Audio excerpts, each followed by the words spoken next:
It's good to see you, Patrick. I'm doing this Millennial Gen Z conversations, diving into a little bit more on how they engage or like to engage in arts and culture. Can you give me just a brief perspective of your background?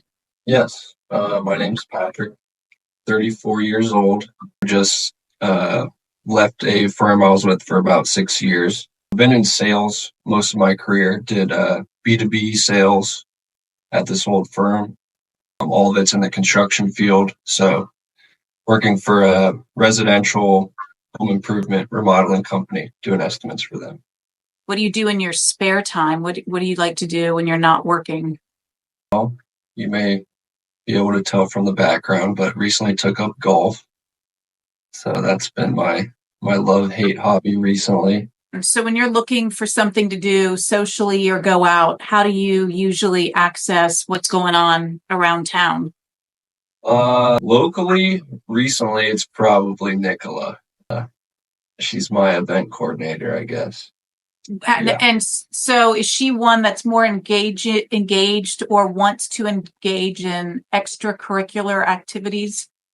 Well, not to put the spotlight on her, but since she moved here from Prague, she's very good at, and by necessity, had to network and meet a bunch of people. So she's very involved in all kinds of Facebook groups that are, social for meetups. The access of information is so much plentiful, Yeah.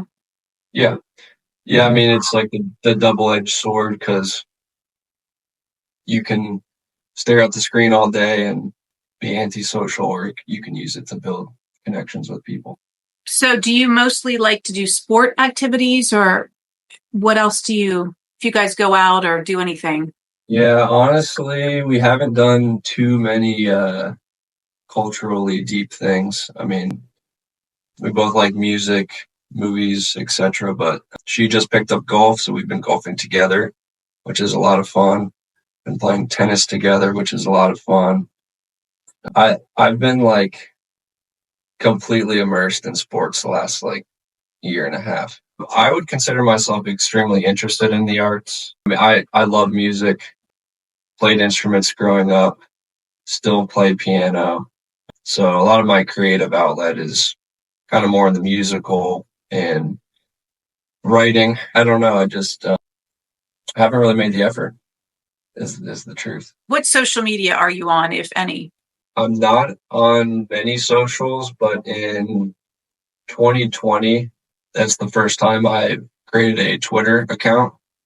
And now pretty much 99% of my social usage is Twitter. I use it mostly for my main source of news. I don't have like cable subscriptions or anything, so most of my like world event news is coming from Twitter. I know there's the Van Gogh Museum. That's probably the last ad that I saw that I can remember. So I would guess then word of mouth would play a big role in hearing about something arts and culture. Art is maybe kind of a layer above the, I don't know, just the daily minutia, but probably would be beneficial. Probably spend some more time checking out museums.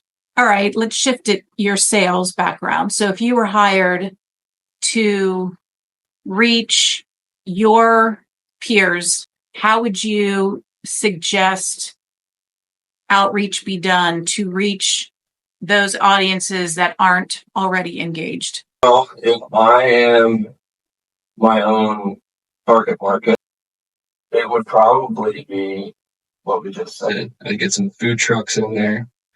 I'd get some beer vendors.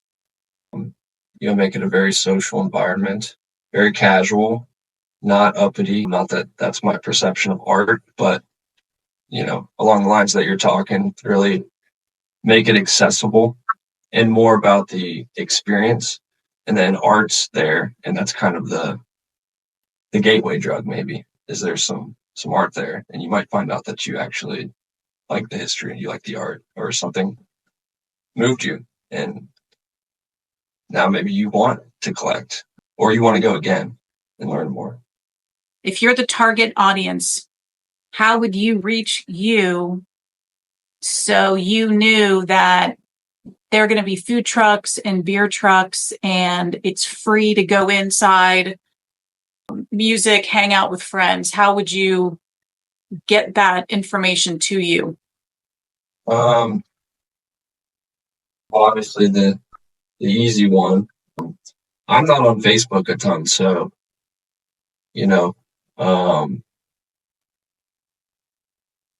I don't know if you are running any like Twitter accounts, but I hang out there. And if you're advertising anywhere where I'm frequenting, like where the event would take place, like at a brewery or a restaurant that I like, and they're advertising that, there's a gallery that's going to be, on location or affiliated with that bar or selling their beer or something like that, that would definitely make it on the calendar.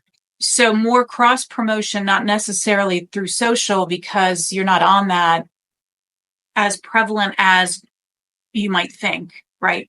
I think sometimes the assumption is that everybody, especially your age, has every social account that you're flipping through, but you're not. So go back to a little bit of old school of cross promotion with restaurants, bars, and other places within the community, even sporting.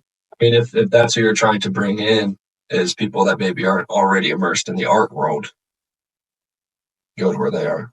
Yeah, I mean, that's one of the top concerns that I hear all the time is there's aging audiences. I really enjoy history. I've noticed recently was not always the case, but I think if I saw an extremely striking visual, an image on my screen, maybe it was a recognizable piece of art, maybe it wasn't, but that gets me to click, and maybe there's some interesting background on this artist that I had no idea, or it's tied into another historical event, or any number of really interesting threads you could create a post on Twitter. And then maybe at the end of this Twitter thread, the call to action is, oh, by the way, this piece or these pieces from this artist are going to be like 4 miles from you in 3 weeks, like this Saturday.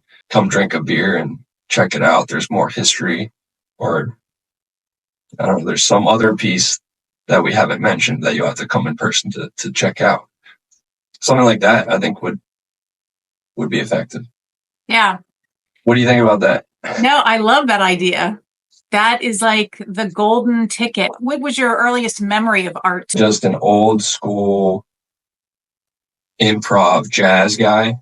And that's probably my first like real memory of what I would consider art, was how this guy could sit down in front of a piano with no music in front of him.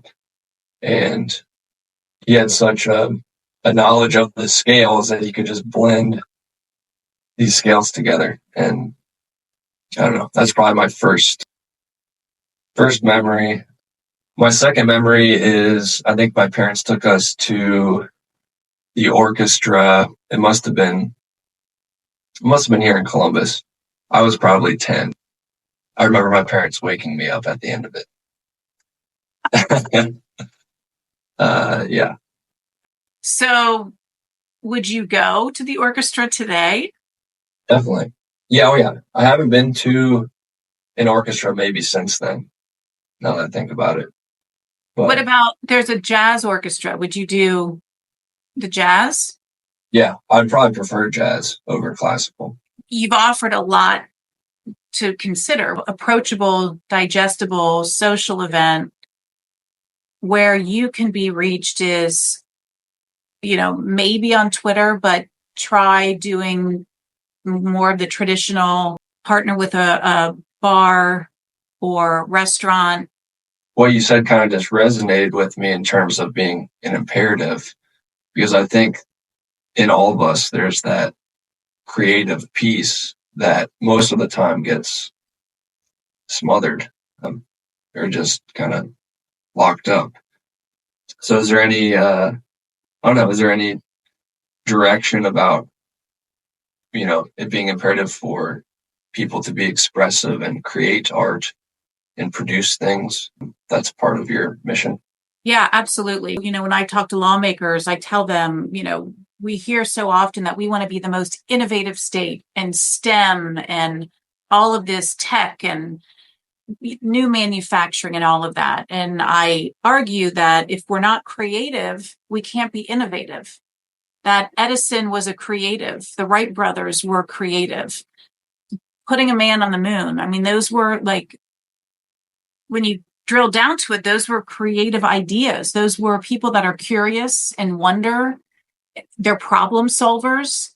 And that's what artists or creatives do every day. So when I was talking about or lobbying for the sector, I didn't talk about artists. I talked about creatives, because the connotation that, oh, you're an artist, it's this extra elitism. Yeah. I love that. Yeah, but these are highly skilled tradespeople, and any skill that you learn through art can be transferred to any industry, sales, medicine, law, and so when I testify in front of lawmakers who say, I'm not creative, but I support, and I'll say, well, not to argue, but when you're writing a floor speech to convince your fellow colleagues to vote for legislation, that you have to be creative to influence them to join you that way. And so I see why I'm doing this.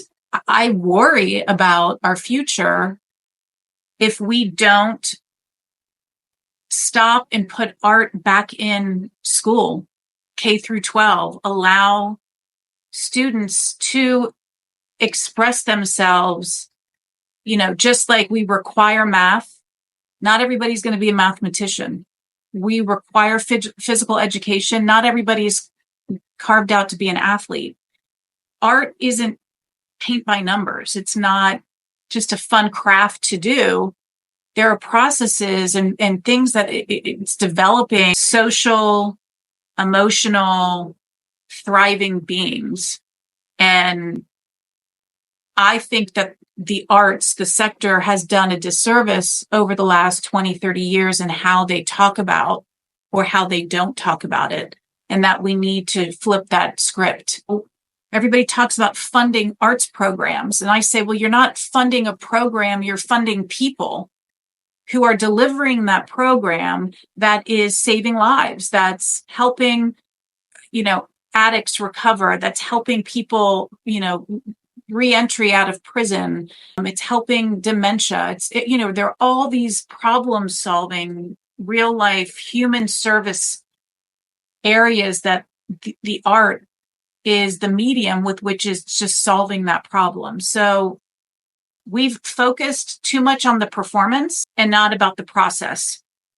And the process is what is happening every day, every week, building up to the performance. The process is where the magic, like transformational, life affecting process is happening. The performance is just the ancillary benefit that we all receive. Does that help? Awesome. Yeah. I'm all fired up now. That's sweet. Thanks. This was definitely going to be my subconscious the next couple of days. So I appreciate that. It's great talking to you. Thank you. You're welcome.